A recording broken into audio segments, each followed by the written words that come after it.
नमस्कार माझ्या सर्वांना, मी शिवानी. गावाकडच्या स्वादमध्ये आपलं खूप खूप मनापासून स्वागत आहे. तर आज मी तुमच्यासोबत शेअर करत आहे क्रिस्पी करारे अशी समोशाची रेसिपी.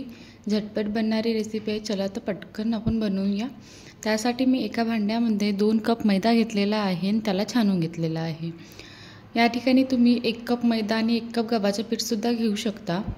आणि नंतर त्यामध्ये 1 चम्मच अजवाईन हातावर असं मॅश करून टाकायचं, मसळून घ्यायचं.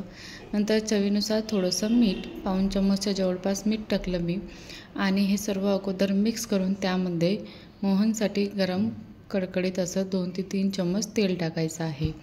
अगोदर हे चमच्याने मिक्स करून घ्यायचं. नंतर हाताने असं पूर्ण मैद्याला जे तेल आहे, जे मोहन आहे ते पूर्णपणे असं लावून घ्यायचं आहे, चोळून घ्यायचं आहे पूर्ण मैद्याला मिक्स होई इथपर्यंत. आणि नंतर त्याची मूठ अशी बनते की नाही बनत ते चेक करायचं. बरोबर मूठ अशी बनत आहे म्हणजे आपलं परफेक्ट झालेलं आहे. तर त्यामध्ये थोडं थोडं करून पाणी टाकायचं आणि सेमी हार्ड असा डो तयार करून घ्यायचा आहे. खूप सॉफ्ट असा डो तयार नाही करायचा आहे, थोडासा हार्डच ठेवायचा. आणि याला नंतर 10-15 मिनटं रेस्ट करायला ठेवून द्यायचा आहे. 10-15 मिनटानंतर हा थोडासा सॉफ्ट होऊनच जाईल. तर अशा प्रकारे तोपर्यंत आपण मिक्सरच्या भांड्यामध्ये 1 चम्मच धनिया, 1 चम्मच सौंफ, 1 चम्मच जिरं व 1 चम्मचच्या जवळपास अजवाईन असं घ्यायचं. त्याला दरदर असं बारीक करून घ्यायचं आहे. तुम्ही हे मसाले थोडेसे रोस्ट करूनसुद्धा याला बारीक करू शकता. मी रोस्ट वगैरे केलं नाही कारण की घाईगडबडीमध्ये थोडंसं वेळ होते. मग नंतर त्याच भांड्यामध्ये मी 7-8 मिरच्या सोबतच आलं व कोथिंबीर याचासुद्धा दरदराचा पेस्ट तयार करून घेतलेला आहे. नंतर कढाईमध्ये थोडं तेल टाकून त्यामध्ये मोहरी, जिरं आणि सोबतच कढीपत्ता टाकायचा आहे. कढीपत्ता तडतडला की त्यामध्ये थोडंसं एखादा कांदा चिरला आहे मी. कांदा हा टाकणं अगदी ऑप्शनल आहे. सोबतच 2 चिमूटभर अशी हिंग टाकलेली आहे आणि शेंगदाणेसुद्धा टाकलेले आहे. शेंगदाणे चांगले तडतडून द्यायचे मस्तपैकी. कांदा हा आवडत असेल तर टाकायचा, नाही तर नाही टाकायचा. आणि जो बनवलेला हिरव्या मिरच्याचा ठेचा आहे तोसुद्धा त्यामध्ये आपल्याला टाकून घ्यायचा आहे. यामध्ये तुम्ही मिरच्याचं प्रमाण कमी टाकून थोडंसं तिखटसुद्धा टाकू शकता, नाहीतर मग नुसतं मिरच्याचंही असं पेस्ट टाकला तरी छान वाटते. नंतर यामध्ये जो दरदरा केलेला मसाला होता तोसुद्धा मी यामध्ये 1-1.5 चम्मचच्या जवळपास टाकला. त्यालासुद्धा छानपैकी मिक्स करून परतवून घ्यायचा आहे. नंतर काही बेसिक मसाले टाकायचे आहे, जसं आपलं हळद, मीठ आणि धनिया पावडर, जिरा पावडर, गरम मसाला, आमचूर पावडर आणि चिमूटभर साखरसुद्धा टाकायची आहे याच्यामध्ये.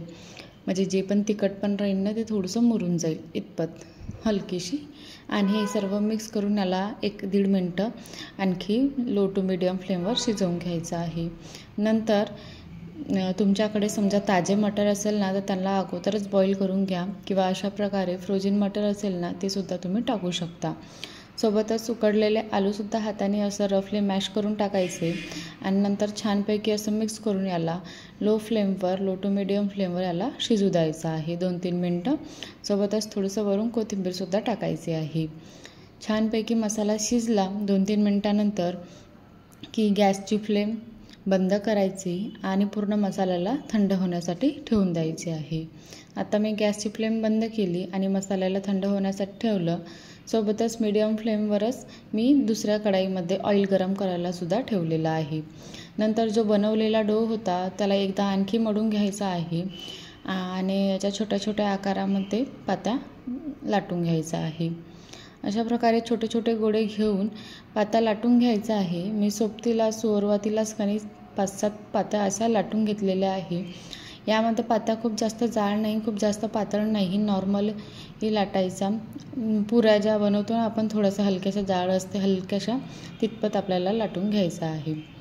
तर पाती लाटून झाल्यानंतर यामध्ये 2 पार्टमध्ये डिवाईड करायचं आहे आणि अशा प्रकारे हलकंसं एका साईडने पाणी लावून दुसऱ्या साईडवर असं प्रेस करून चिपकवून घ्यायचं आहे. अशा प्रकारे शेप देऊन त्यामध्ये मसाला हा फिलअप करायचा आहे. पण खूप जास्त मसाला याच्यामध्ये टाकायचा नाही सुरुवातीला, कारण की नंतर काय होते, जेव्हा आपण समोसे तळायला जातो ना तर मग ते तोंड असं उघडल्यासारखं होते मग समोशाचं. म्हणून खूप जास्त नाही भरायचा। बघा मी तुम्हाला आणखी एक भरून दाखवते। पाती घ्यायची, थोडंसं पाणी लावायचं, दुसऱ्या साईडने असं चिपकवून घ्यायचं अशा प्रकारे आणि नंतर त्यामध्ये मसाला फिलअप करायचा आहे। समोसा भरल्यानंतर ही जी दुसरी फोल्ड आहे त्याला असं थोडंसं ट्विस्ट करून त्यामध्ये चिपकवून घ्यायचं आहे। बघा अशा प्रकारे मी तुम्हाला दाखवते। असं प्रेस केलं हलकंसं ट्विस्ट केल्यासारखं आणि नंतर चिपकवून घ्यायचं आहे। अशा प्रकारे बाकीचे समोसे पण बनवून घेतले आणि नंतर मीडियम हॉट ऑइलमध्ये आपल्याला याला फ्राय करून घ्यायचं आहे। खूप जास्त कडकडीत असं तेल नको, मंद आचेवर गरम केलेल्या तेलामध्ये आपल्याला फ्राय करून घ्यायचं आहे। गॅसची फ्लेम ही मीडियमच ठेवायची, हाय नाही करायची, म्हणजे अंतरपर्यंत समोसे छानपैकी शिजून जातील। अशा प्रकारे मी बाकीचे उरलेले समोसेसुद्धा बनवून घेतले आणि जे फ्राय केले होते त्यांनासुद्धा छानपैकी असा कलर चेंज होईपर्यंत फ्राय करून घ्यायचा आहे। जितपत आपला समोसाचा कलर असते ना, थोडासा गोल्डन ब्राऊन कलरचा इतपत आपल्याला फ्राय करून घ्यायचे आहे। अशा प्रकारे समोसे बनवून घेतले आज आणि मेन म्हणजे तर मी ही काल रेसिपी बनवली, काल संडे होता तर, आणि आज तुमच्यासोबत शेअर केली, काल वेळ झाला म्हणून।